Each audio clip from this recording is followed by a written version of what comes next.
Aujourd'hui, c'est l'anniversaire du début de la Commune de Paris.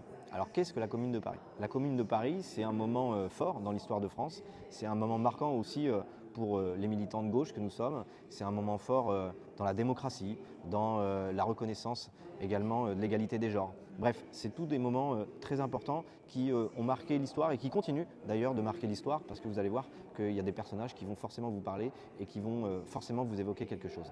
Alors la Commune de Paris, comment on en est arrivé à cette forme de démocratie directe, cette forme d'émancipation ouvrière? Tout a commencé à la fin des années 70, début des années 71, où suite à plusieurs défaites de la France vis-à-vis de la Prusse, sous l'impulsion de Napoléon, qui se retrouve même capturé, eh bien, on a une sorte de dissolution, une sorte de nouveau gouvernement qui est voté, enfin en tout cas qui est élu, et puis avec une majorité de ce qu'on appelait les républicains modérés et de monarchistes. Mais sauf que cette assemblée ne représentait absolument pas finalement la population et était une simple représentation finalement de la bourgeoisie. Les ouvriers, ce qu'on a appelé plus tard les communards, ne se reconnaissaient absolument pas dans ce gouvernement. Et donc il y a eu de vives tensions, d'autant que la défaite a fait qu'il y avait une véritable humiliation des Parisiens notamment, mais plus largement des Français, qui ne voulaient pas finalement des traités de négociation, des traités humiliants qui permettaient l'Alsace et la Lorraine qui étaient perdus, et puis bien évidemment l'arrivée des Prussiens dans Paris, qui était une ville, je ne sais plus comment ils appelaient ça, pas libérée, mais bref.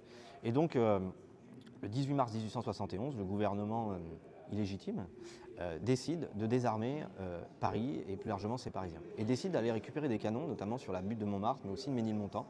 Et les Parisiens s'opposent à cette réquisition, s'opposent à être désarmés et provoquent une révolte au sein de la ville de Paris, mais d'autres villes également ont connu également des communes.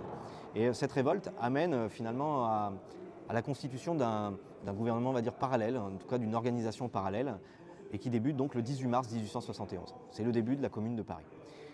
Lors de l'établissement de cette Commune de Paris, bien évidemment, il faut régir de nouvelles lois, de nouveaux fonctionnements. Et là-dessus, la Commune de Paris a été assez précurseur finalement dans l'émancipation et dans les idées de gauche. C'est-à-dire qu'on a acté dès 1871 la séparation de l'Église et de l'État. On a acté le fait pour les boulangers notamment de ne pas travailler la nuit. On a également acté le fait que l'école devenait laïque et gratuite pour tous les enfants.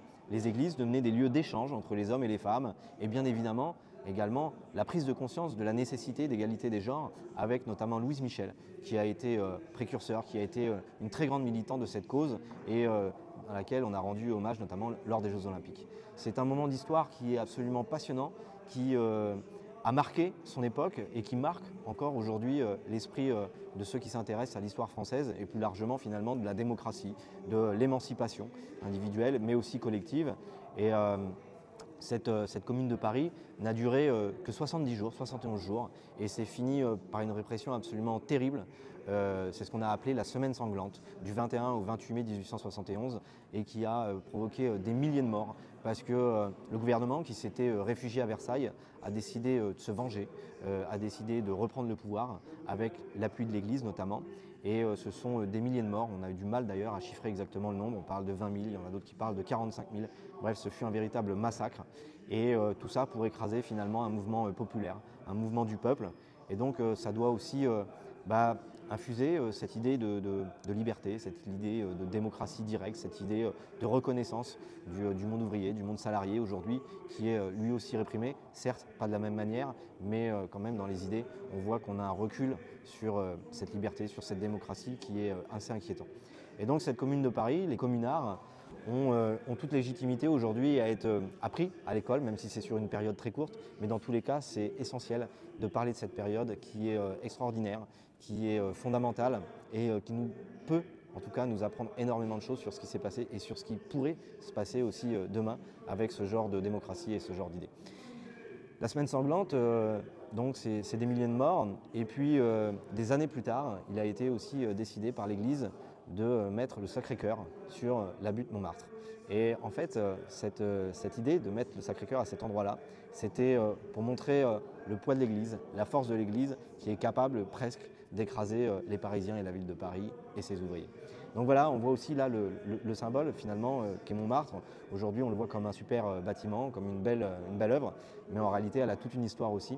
Et donc c'est tout ça qui est mêlé aujourd'hui dans la ville de Paris et dans l'histoire de la commune. Et bien évidemment, Tout ça, c'est un résumé très succinct finalement de ce qu'est la Commune de Paris. Et je vous invite à lire, à regarder des documentaires, à regarder des conférences, des débats sur ce sujet de la Commune de Paris.